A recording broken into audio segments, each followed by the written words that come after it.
यदि हम लोग ध्यान से देखें तो ये जो भारत की भूमि रही, योगियों की, तपस्वियों की, महापुरुषों की, महामानवों की, चिंतकों की, विचारकों की, अवतारी सत्ताओं की भूमि, यहाँ से भारतीय संस्कृति ने अनेकों अद्भुत धाराओं को एक बार नहीं बल्कि अनेकों बार जन्म दिया है।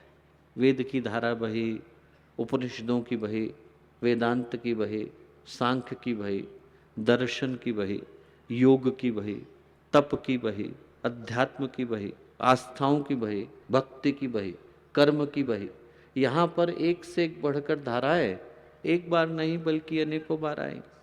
पर उन धाराओं में शायद सबसे पवित्र धारा यदि हम किसी एक को मानते हैं तो यज्ञ के इस पावन अनुष्ठान की धारा को मानते हैं। जब से भारत ने, भारतीय संस्कृति ने, भारतीय ज्ञान परंपरा ने एक लिपि के अंदर क्रमबद्ध होना शुरू किया, तब से लेकर यदि आज तक के इतिहास को, आख्यानों को, उदाहरणों को हम लोग उठा करके देखें तो वेद, वेदांत, दर्शन हो सकता है आपको एक जगह पढ़ने को मिले, धर्मशास्त्र एक जगह पढ़ने को मिले, योग है उनके लिए गिने चुने शास्त्र हैं, उनका आप अध्ययन करेंगे तो योग के विषय में जान सकते हैं। योग सूत्र पढ़ लें, योग वासिष्ठ पढ़ लें, योग बिंदु उपनिषद पढ़ लें, आपके हृदय में हठ योग से लेकर के और राजयोग की जो धारणा है वो परिपक्व हो जाएगी। पर यज्ञ अकेला ऐसा है जिसको आप वेदों के अंदर भी पाते हैं, जिसको आप पुराणों के अंदर भी पाते हैं, जिसको आप दर्शन का हिस्सा भी मानते हैं, जिसको आप ज्ञान का हिस्सा भी मानते हैं। यदि हम लोग ब्राह्मणों को पढ़ते हैं, शतपथ ब्राह्मण को पढ़ते हैं, तो उसके अंदर ऋषि बड़े गर्व के साथ कहते हैं यज्ञो वही विष्णु, यज्ञ ही भगवान विष्णु है। इसमें संदेह की कोई गुंजाइश नहीं है, यज्ञ ही भगवान विष्णु है।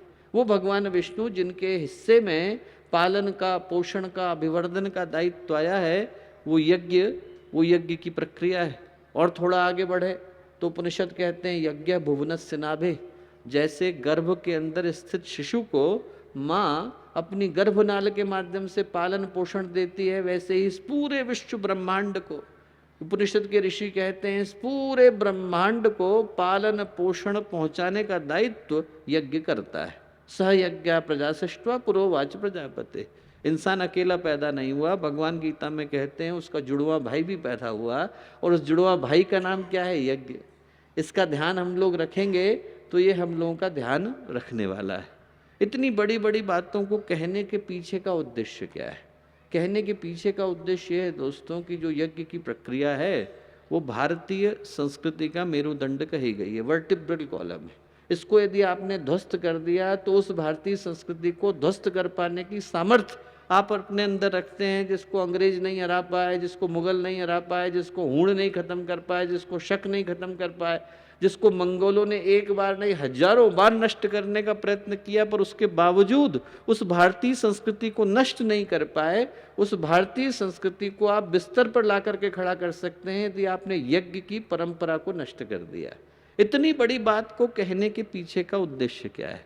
उद्देश्य है दोस्तों कि जो यज्ञ का चिंतन है और यज्ञ का दर्शन है और यज्ञ के पीछे का उद्देश्य है और यज्ञ के पीछे की भावनाएं हैं और जिस तरह के जीवन को जीने की प्रेरणा यज्ञ प्रदान करता है, यदि वो जीवन, भारतीय संस्कृति का वो जीवन हर व्यक्ति के जीवन के अंदर, हर व्यक्ति के व्यक्तित्व के अंदर, हर व्यक्ति की भावनाओं के अंदर, हर व्यक्ति के दृष्टिकोण के अंदर उतरता ही नहीं बल्कि अवतरित होता है, तो ये धरती स्वर्ग में बदलती चली जाती है। मनुष्य में देवत्व का उदय, धरती पर स्वर्ग का अवतरण, उस अभिकल्पना को साकार करने के लिए यदि किसी एक प्रयोग की आवश्यकता है तो उसका नाम है यज्ञ। यज्ञ से इंसान शुभ कर्म के लिए प्रेरित होता है और गायत्री से व्यक्ति शुभ भावनाओं के लिए प्रेरित होता है। इसीलिए यज्ञ पिता, गायत्री माता, देव संस्कृति के निर्माता, ये दो चीजें मिल जाती हैं तो आप विश्वास मान करके चलिए कि इंसान का, सृष्टि का, समष्टि का, युग का कायाकल्प होता चला जाता है। हमारे YouTube चैनल शांति कुंज वीडियो गायत्री परिवार को सब्सक्राइब करें एवं बेल आइकन जरूर दबाएं ताकि गायत्री परिवार की विभिन्न गतिविधियों की जानकारी आपको मिलती रहे।